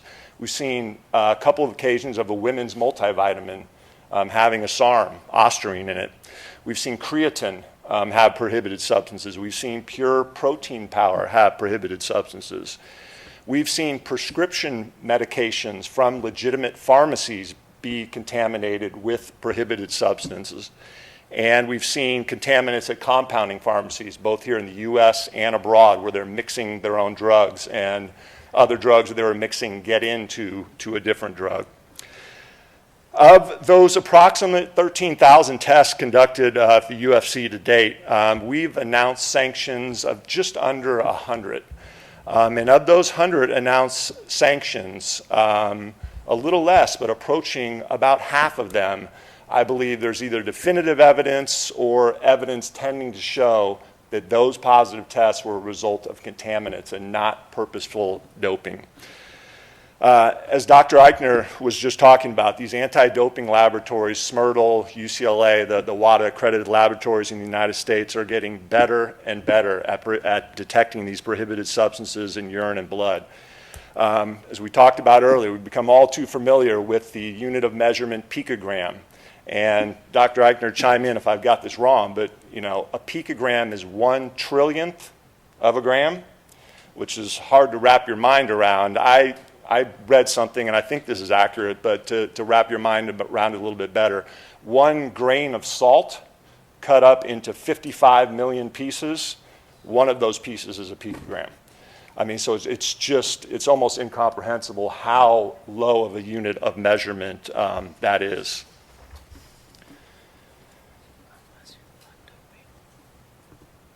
So what are some possible answers to minimizing this wheel spinning and ensuring that we are catching the intentional cheaters and not overly punishing those who are becoming exposed to a more and more contaminated world? The UFC is in the final stages. We're probably a couple weeks away from instituting some major revisions to our program in an attempt to take this common sense approach that we're all talking about. We're very interested in here tonight to hear how the commission comes out on this and any feedback that we get. I can say, however, that on pages 24 and 25 of this booklet, and specifically the listing of decision concentration levels, where anything falling under these levels of detection is considered atypical versus adverse, the UFC fully supports this rule change. I think it's important to note in the UFC's consideration of our program, in fact, Dr. Eichner talked about it earlier, an atypical result under our program doesn't mean you just throw it out the window. But in order to elevate it to an adverse finding, there needs to be something more. An investigation, an interview of the athlete, more increased testing of that athlete. So it shifts the burden a little bit to the testing authority versus the athlete. We've lived for many years with this strict liability idea that you as an athlete are responsible for what's put in your body. Well, maybe 10 or 15 years ago when the laboratories could only detect the nanogram level and you didn't see as much contaminants in the world, that was appropriate. In this day of age, with those two things happening, the low limits of detection and increased contaminants in our world, I don't believe strict liability is the appropriate answer. I also noticed on that page 24 and 25, the moving of hygenamine to an in-competition prohibited status only. The UFC fully supports that. While hygenamine is a beta-2 agonist, under the WADA code, it appears more appropriate that it should be treated as a stimulant. My understanding, at least anecdotally, is that's why athletes would take it, and all the other stimulants are prohibited in competition only, so I think that's appropriate to move that there. Lastly, we also support the California idea of a substance of abuse category of drugs, where anything falling under this category is treated differently and more reasonably, because these drugs are typically not used for athletic performance enhancing purposes, but rather taken for recreational purposes or abused. The UFC is a firm believer that severe sanctions should be reserved for intentional dopers who are trying to cheat the rules, their opponents, and the system. Lastly, and in my opinion, most importantly, we have with us here today a UFC athlete that can speak from firsthand knowledge and experience in this arena. For those of you who know Neil Magny, sitting here in the second row, his background and his character, I think you'd all agree with me that he fits none of the criteria for someone who would try to cheat his sport, his opponent, and gain an advantage. But nevertheless, on May 11th of this year, Neil and the UFC were informed that a urine sample he provided to USADA on May 5th, 2019, was positive for low picograms, the equivalent of double-digit picograms, for the prohibited substance LGD 4033, which Andy mentioned earlier, a SARM. Approximately 12 days before that test, Neil had submitted another sample to USADA that was negative, and 12 days after that test, he submitted yet another sample to USADA that was negative. So this is a perfect example of a low test, and the UFC is afforded the luxury of having these multiple data points that Dr. Eichner talked about because we test our athletes so often. So Neil has a negative test on 12 days before, low double-digit picogram on May 5th, and then 12 days later shows up negative again. A few years ago, the UFC changed our policy. When we were notified by USADA of a potential positive, we announced it publicly right away. Our feeling was transparency is very important in an anti-doping program. I still feel that transparency is important. But what we were seeing is some of these athletes who tested positive as a result of non-intentional use, so a contaminated substance, were being unfairly labeled during that period of time where they're trying to figure out where that came from. So we don't do that any longer. We don't announce when USADA initially notifies us. What we do instead is announce at the end when USADA has resolved the case, completed their investigation, and we put all the facts out at that point. Despite the fact that we didn't announce that, and I think this goes to show both Neil's character and the circumstances behind this, Neil chose personally to publicly go out there with his tests. He announced that he had a low-level positive. He announced that he had no idea where it came from, would never cheat the sport. So I just give you that background. For those of you that don't Neil, I think that's further evidence that he was not doing anything intentionally because he didn't need to publicly talk about it. Doesn't need to be here today to talk about it. I mean, I had discussions with Neil and his attorney saying, hey, look, you don't have to come and do this. I think it'd be very valuable hearing from an athlete, but it's going to resurface what happened to you. The media is going to be here. You sure you want to do this? And Neil said, absolutely. I don't want what happened to me to happen to other athletes. And if I can contribute, to fixing this issue, I'm all for it. As I mentioned earlier, the UFC's in the final stages of working on our major revision to our program, but one thing that we are 100% going to do is similar to California's proposal. We are setting a decision limit concentration for LGD 4033. It's about the equivalent of 100 picograms. Anything under that, USADA would have the burden of showing additional evidence that the athlete did it on purpose. So for that reason, even though we haven't instituted the final revision, Neil's has been notified that he's eligible to compete immediately because he did fall into that level and there was no other evidence that existed that he did anything intentionally. And I believe that Neil's case, as well as several others we have seen in the UFC, are perfect examples for the need for anti-doping to progress and to begin to differentiate between intentional doper and someone who is unknowingly exposed to low levels, which scientists like Dr. Eichner can tell us there's no performance enhancement advantage when you're showing up at a double-digit picogram level of some of these substances. So at this time, I'd love for the commission to hear from Neil. I believe the most important participants in these stakeholder meetings are the athletes themselves, whose careers, their legacy, are directly affected by these rules. So that being said, I'd like to introduce Neil Magny. Thanks, Jeff.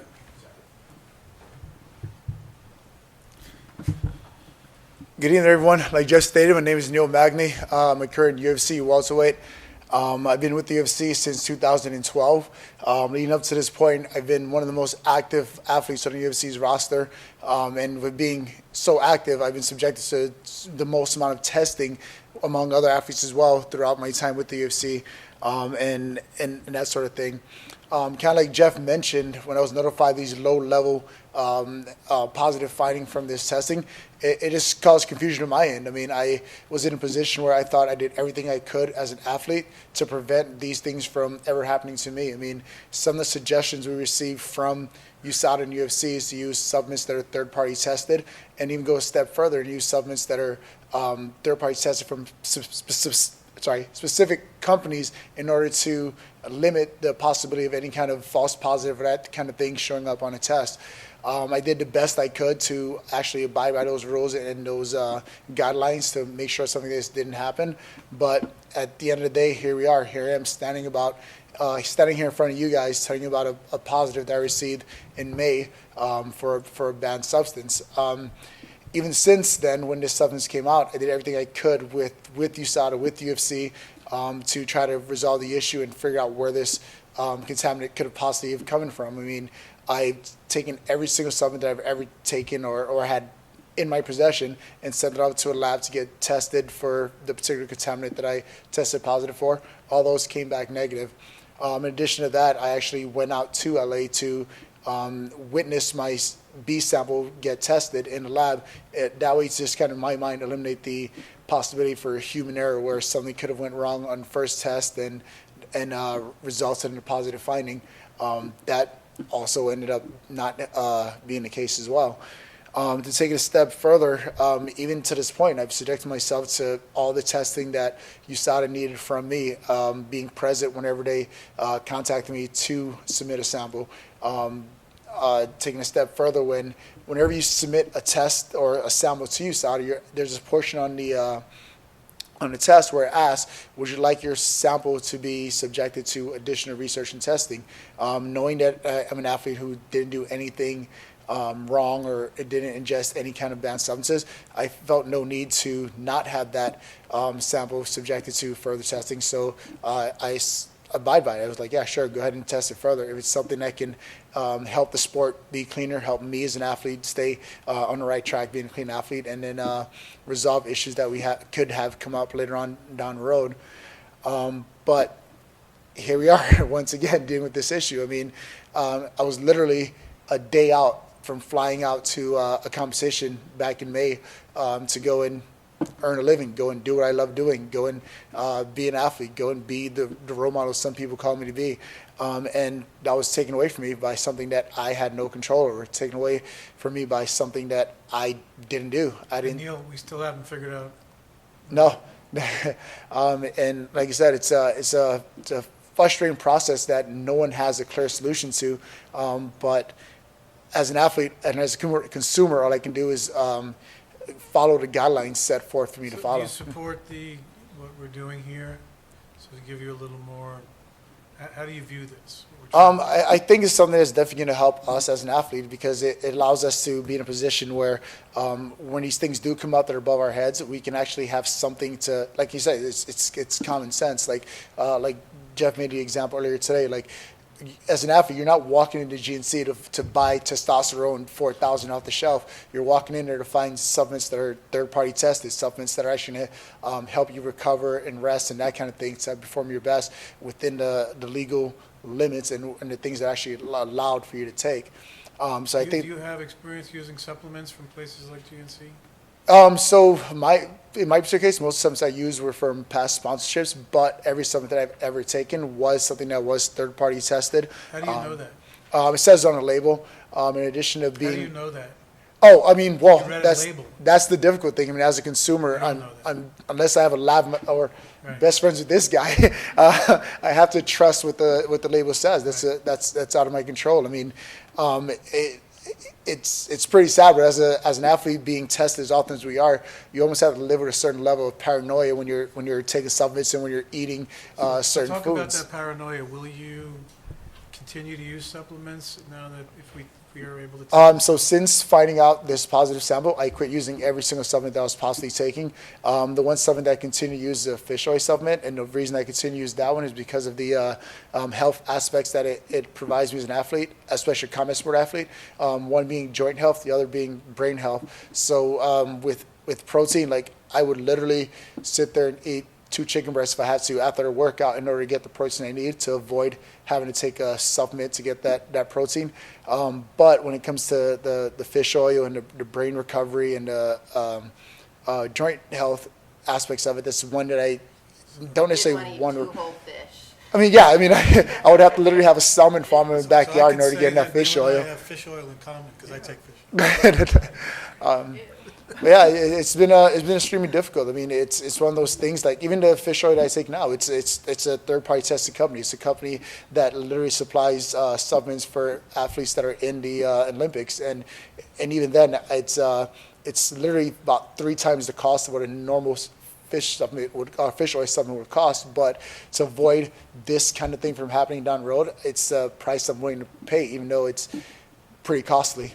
So you quit taking supplements, and if we do this, you might be able to go back and take some supplements, you think? You should talk to Even that guy. yeah, even with adding the Common sense approach to it, I don't think I'll ever go back to taking supplements because of the risk that's involved with it.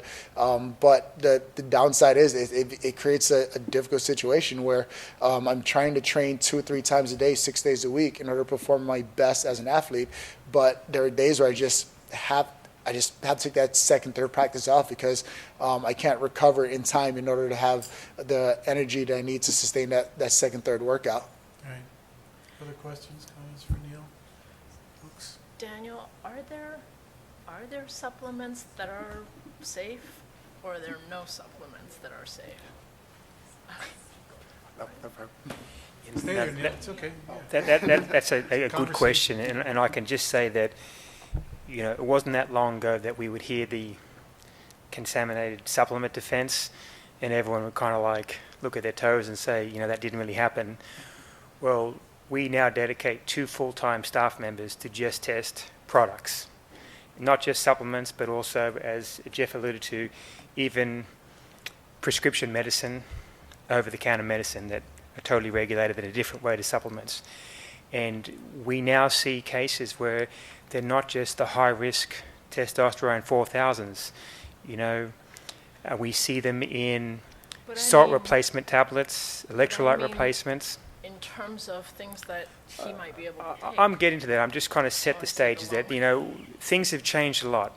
And so with the, you know, advent of increased technology and so forth, we can detect lower levels. And so some of these supplements may have been contaminated, and over-the-counter medicine and prescription medicine may have been contaminated for a long time, but we didn't pick them up. Now we're picking them up. So if you're asking me now, is there any way to be 100% sure that you can use a supplement that's going to be clean? It's very difficult. You know, there is some certifying programs that do a great job, but they can't always keep up day to day with the brand new substances that could be coming out there and could be sneaking in the chain of supply. So, you know, the supplement companies aren't there in the lab putting everything together. They usually get the bulk material from one place. It usually comes from China. And then if their technology isn't sophisticated like what they do at UCLA or the other labs, then they might miss it, you know, even though they're trying to see something. So, I mean, it's not an easy answer. There is definitely going through the third-party certification programs, absolutely. That's what the athletes should do. But there's still no guarantee. Sorry, I tried. No, but this is the thing that makes it difficult as an athlete in order to avoid these positive things from happening. Even when we receive all the training to avoid these positive samples, there's never a guaranteed way to prevent this. We receive videos and guidelines that tell us all the time, like, these are the things that help reduce, minimize, and help avoid certain things, but it's never a guaranteed answer or a guaranteed or a guaranteed place you can go to get it. I mean, there's and as an athlete and as a consumer, I'll do what I can within means to make sure it doesn't happen. But at the end of the day, I'm still just a consumer, and I don't have a lab or the knowledge that some people in this room may have in order to be able to test my own supplements at home in my basement to avoid this thing from happening. Neil, don't go away, but I'm going to try to keep this thing moving. I'm sure there's other people that want to comment. Jeff, do you want to say something? Just real quickly on the supplement side, another revision that we are going to institute here in a couple weeks, which I think will put, you know, Neil's mind at ease and the rest of our fighters, and maybe something the commission may want to look at, is that we are going to have a certain third-party certified supplements be approved supplements, so that if an athlete does test positive and can prove definitively they used a third-party certified supplement that was contaminated, there's no sanction. It's basically, you know, a get-out-of-jail-free card. Now, there's science that goes into that. It'd be very difficult, and Dr. Eitner can speak to that, to, you know, use a third-party certified supplement as an excuse. You'd have to get right exactly how much contaminant was in the supplement, and then, you know, dose what you're using, the prohibited substance, perfectly. Jeff, who's going to determine what supplements are You can do that, we can't. So we've looked at third-party certified supplement companies. Actually, I was a co-author on a paper that I did with USADA, Major League Baseball, and Department of Defense, where we analyzed third-party certification companies and put best practices out there. So depending on how they meet or don't meet those criteria, we've picked, I think we're about at 4 right now that we're going to announce that'll be the official, or that'll be the approved third-party certified supplements. But that would hopefully give people like Neil ease of, you know, mind that, look, if I use this and something does happen, I'm good. I'm doing the right thing. Let's tell Neil this, as Commissioner Martha just said, you know, we're the government and we can't do that. You can do that, we can't do that. We can't do that. But so. I personally would just like to see, you know, and I don't know, you guys work with USADA. I would personally just like to see a much more streamlined process with USADA. You know, there's like these 2 years that goes by, and, you know, months that go by, and I mean, it shouldn't, you know, like 2 years between, like, what timing are you talking about? like with Barnett, you know, 2 years goes by and the guy, and then he's found, I mean, it's too long. It's Well, just too I'm on long. the other side of things. I think it's very important when you're talking about an athlete's career and when you're talking about protecting the integrity of the sport, you can't make split decisions and rash decisions. And a understand lot that. goes into behind the scenes I in get terms it. of additional testing, negotiation between the parties. Hold on a second. I get it. I'm not talking about days, and I'm not talking about a week. I'm just not talking about 2 years, and I'm also talking about some consistency. You know what I mean? So I'm just telling you, I would like to see some consistency, and I would like to see a more streamlined process that doesn't take away years of an athlete's. You know, so particularly. And I see the opportunity for a segue to invite Dr. Wallace, chairman of our medical advisory committee, to come up. Where is he? Come on, Doc. See what you think about all this. Neil, thank you so much for No what problem. you're Let's see if I can sit standing down up here. there. Dr. Wallace, stand up, get away from him. Well, I think it's He'll great test that you right now. we're having these This discussions. is Dr. Wallace. Introduce yourself, sir. Please. I'm Paul Wallace, a ringside physician and chairman of the medical advisory, and been a ringside physician here in the state of California for 30 years. And these come across my desk, and Andy and I have many and long conversations on what to do. I think these guidelines provide a tremendous help to us to move forward, and it's good that you stakeholders have an opportunity to comment and give suggestions, but this has just been a very difficult situation. Obviously, I'm not a lawyer, but there were so many things that didn't make or fall under the category of common sense. When you're talking about how minimal the amounts were found, and someone's trying to say, as though it was the game of last tag, oh, you had something, so you're a doper. And as I said, you cannot erase the stigma. You cannot erase the harm to an individual's family, career earnings, and you can't reverse it. So no matter what's said, you can't reverse it once it's out. So I think that the UFC's position of delaying anything that they may say, and also the fact of being able to, I was one of the founding members of the Association of Ringside Physicians, and the ridiculousness of all these different commissions having so many different rules, sometimes 180 degrees. Doc, could you, I don't mean to interrupt, but you're the chair of the WBC's medical committee also, aren't you? Or you're on that thing? I mean, I see your name often with the world, or is it the IBF? I forget. Which one is it? Both. Okay, both. What do you think the sanction organizations will be on something like this? Because, you know, I deal with this. This is my job. This needs to be done. This needed to be done a while ago. I think it needs to be done also long ago, and I think that common sense will always win. You know, the difference between finding somebody $100 for marijuana and $10,000 is there's some ridiculousness that's there. And Where on do you these, think the sanctioning bodies are on this, or should be? they'll be on this side. Okay. Yeah, I don't think there'll be any pushback at all. Okay. And that, you know that both the IBF and the WBC, if it's written and it's the law, then you work within it. Mike, you haven't said anything tonight, which is unusual for you. How about this, Mike Mazzulli? Actually, Mike Mazzulli, the Mohegan Tribe in Connecticut, as well as Past a president of ABC. past president of the ABC. I was getting there, Chairman. Thank you. Actually, it's funny. I was speaking to the president about 5 minutes ago about the minimum thresholds, and there's not a lot of commissions throughout the country that worry about the minimum thresholds. With that said, I'm using the Smyrtle lab now to do all my testing as of about a month and a half ago, and I've learned a lot in that month and a half. I talk to Andy 2 or 3 times a day on stuff, and Brian and I both agreed that these thresholds need to be unified throughout all of the United States, and the Association of Boxing Commissioners will adopt these thresholds once we determine exactly what they are. And I can honestly say that Mohegan Tribe is going to adopt the same thresholds. Andy and I kind of have our same, we're always on the same wavelength when it comes to weight cut as well as drug testing.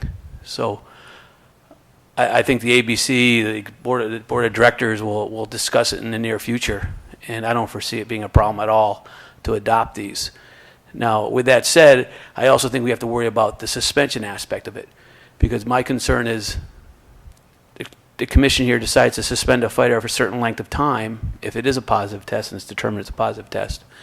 Then they come to Mohegan, and I suspend them for a different amount of time, which I wouldn't do anyway because Andy and I are on the same page, but we have to have the same amount of suspensions and length of time.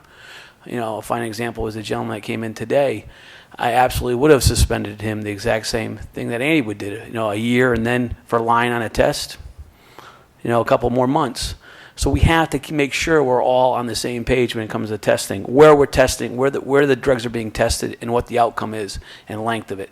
And Margaret, I agree completely with you. We have to turn it around a lot quicker. The Association of Boxing Commissioners have a database that USADA places their suspensions on. And I use that not for suspensions. I use that for educational purposes. Fine example is Frank Mears fighting at Mohegan. He fought in the past there as well, and he tested positive many, many years ago. And that was on the database. I made sure I went out and tested him immediately and tested him 2 more times before he came to Mohegan. So with that said, I think we have to be on the same page in boxing and all combative sports. So thank you. Thank you very much. Who else would like to comment on this? I don't have to keep picking on people. Tom, please. Look, we sure do want to hear from any of you. Whatever you have to say would be appreciated. And I'm a big proponent of the drug testing and the clean sport, and we've used Vada and Margaret Goodman for a number of fights. I just had a general question. I was reading the banned substance list on page 27, and it lists cannabinoids. But since That's marijuana, how you say that? I guess so. I don't know. But since marijuana is legal now in California, how does the California Commission look at that legal substance for the athlete competition? How do we look at it? I mean, is that still a It's banned only- substance even though it's legal in California? Yeah, it's a banned substance. It's in the rules. It's part of 303, you know, but like I mentioned earlier, we have enforcement. So if you get caught with marijuana in California, you're going to be charged a $100 fine plus the cost of the test for the first time offense. If you keep doing it, well, do something else, but usually, you know. I just wasn't sure if there was a distinction between, you know, before when it wasn't legal and now it's legal, but it's still, as far as the athletic competition, Yeah, it's still a banned just because it's legal in the state doesn't mean it's legal in the commission. It's still a banned substance. Okay, yeah, that was my question. You'll see that one on, you probably Tom, saw it on what- page 24, Tom. What do you think about these numbers? What do you think about the levels? Because I know me and you've dealt with this a lot. We've had a number of discussions, yeah, over the years. You know, I would defer to the experts. Jeff seems very well versed on that on the UFC side, and I know you're very familiar on your side, so I would defer to you. But if it's generally accepted that under a certain amount of substance isn't consistent with performance enhancing, then I'd be fine with you know, setting a threshold, because with the testing now, being able to test at such a fine level, it's all, you know, I'm okay with the levels above whatever is accepted as non-performance enhancing level. Thanks, Tom. Rich, do you want to, Bellator want to add something at this point? You okay? Gentlemen? You good? Okay. Anybody else? Brian Dunn from the ABC. Brian, President Brian, do you want to have anything? Margaret? Okay, no problem. Margaret? Dr. Goodman? Dr. Goodman, do you, Dr. Goodman. you good? Jeff. You good, good? I don't have much to say because I think I pretty much agree with what everyone said. I just, as somebody that's worn a different hat for many years before working with VADA, and Andy and I talk, gosh, probably how many times a week? Yeah. I just think the most important thing is the uniformity, and just as what was mentioned, and I hope with the ABC that they can do some, I know you only have a meeting once a year, but if something's going to change, it's got to be changed for everyone, if possible. I know there's commissions that won't, that kind of go off on their own, and I was a part of that for a long time, and that's not a bad thing, but I think all this needs to be discussed among everyone, because what I would hate to see happen is somebody get fined in, let's say, the state of New York, but not fined in the state of California, and that's a real problem, because just as it happens with MRI studies, et cetera, some of the other things that are maybe considered abnormalities, people jurisdiction shop, you know, maybe the fighters do, maybe it's other elements that move fighters around depending on that, where there's drug testing, where there's no drug testing. But I would just hate for that to become part of it. So I commend what you're doing. I think it's wonderful. But I think the uniformity aspect, and I think Paul, Dr. Wallace talked about the sanctioning body. So I have no problem with that. You know, we're not, VADA is not in the role of adjudicating. I just think, just like what we were talking about with sanctions and suspensions, it needs to be unified. So anyway, I'm sorry, I'm not adding much, but I've seen it on either side, and it's very scary for the athletes. It's upsetting to me, and I don't want anyone's career to suffer because of that. So I think that's probably the most important thing that you guys can do, and we're happy to help in any way we can. And I appreciate it. Nice seeing you again. Jeff Cook, Andy wants Jeff to say something clever, Jeff. Has to be clever. Oh, all right, that's a lot of pressure. Good evening, everybody. Thank you for taking the opportunity to hear everyone on this important issue. USADA is on course to test over 10,000 or collect 10,000 samples, over 10,000 samples this year. And so, as you can imagine, there are a wide variety of issues that come up, and really just echoing what Jeff Nowitzki has already said, but whether that be supplements or medications or food, these are issues that we have to grapple with, and I think the substances and levels that have been proposed today are a great step in resolving many of those issues, where flexibility and follow-up are afforded. from the testing agency. So I just had one comment on the substances of abuse in terms of follow-up. I think a great follow-up point for that would be to look at different screening options and different programs for athletes who do test positive for those substances in terms of an alternate route to resolve those types of cases. And I think Dr. Eichner already spoke to some of the follow-up that could be done with the atypical findings for the other substances that are somewhat consistent with the WADA statement for clenbuterol. So those are my comments, and happy to talk with you offline or answer any questions now. So what did you mean alternative testing for substances of abuse? So I was referring to substance abuse treatment programs. So screening for those types of programs and getting recommendations for whether it be inpatient or outpatient treatment for any substance abuse issues. Okay. Thank you. You're welcome. Go ahead, Andy. So, Please. so Brian, that's you. You know, as a member, I'd like for you to get the boards, see where the board's at on this, because just what Dr. Goodman said. I mean, you know, the state of California. I mean, I'm done dealing. I'm tired of this. I've had a big meeting and invited everybody I know here to talk about it. It affects athletes' lives, but she's right. If California does it, nobody else does it. You know, what have we done? Sure. You know. And I believe, like Mike said, I think we're setting the tone for the nation. Now, of course, we can't make every state follow our recommendation, but. Sorry, if you comment wants to be here. Oh, thanks, Brian. Sorry.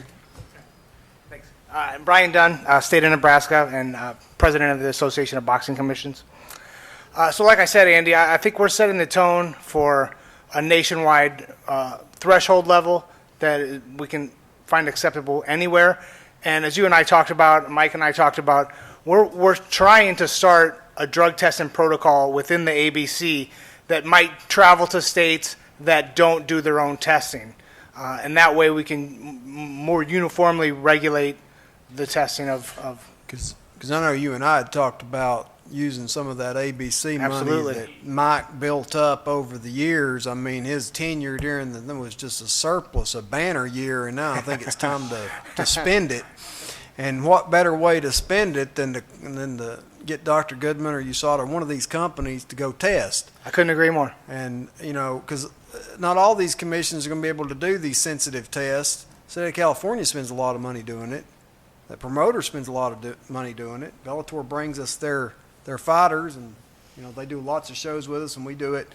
But it has to be uniform, and I just think that this is. If you'll just bring this to the board, I think that'll be good, because this should be a sooner rather than later issue. I think, because we got athletes' lives. Of course, I could see this on the agenda for our meeting next summer. Mike? I just have Dr. Eichner, you're saying right now this violation, this minimum threshold is what is acceptable in your eyes?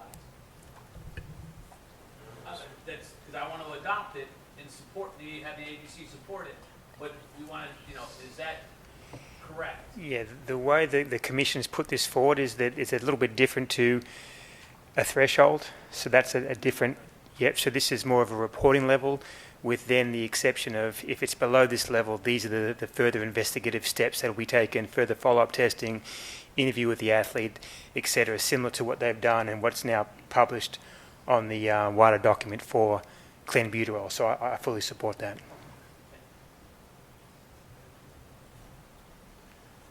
Okay. Folks, more comments?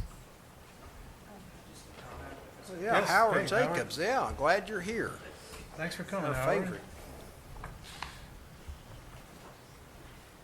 On the Please introduce. Oh, sorry, Howard Jacobs. I'm a sports attorney. I get the issue on the uniformity is a real concern. I think thresholds are important. Most people in the room would agree.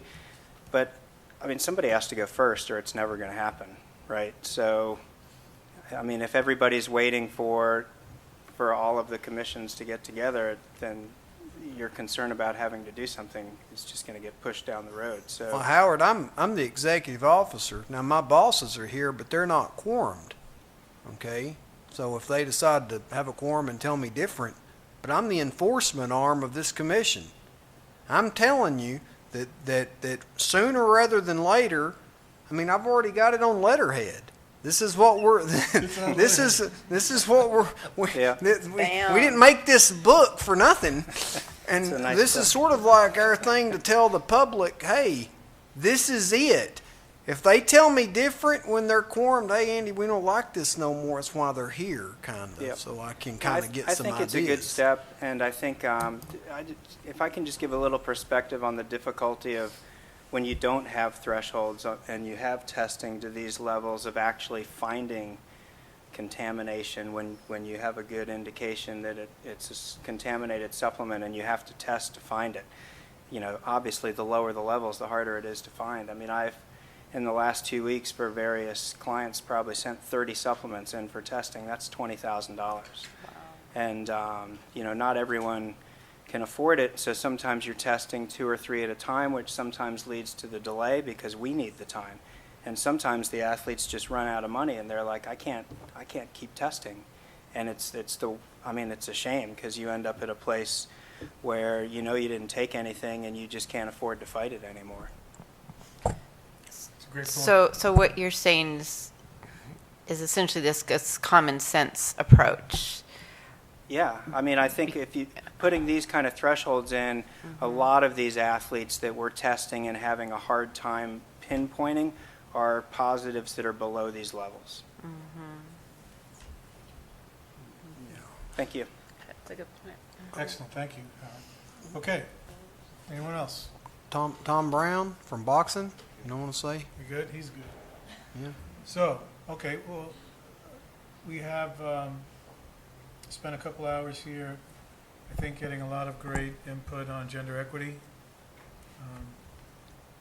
and some excellent conversation here about thresholds, and we all seem to agree wholeheartedly on a common sense approach that you see posted. And Howard, yes, I think that you'll see something very soon on letterhead coming out for people to follow. Commissioners, do you have anything you want to add at this point?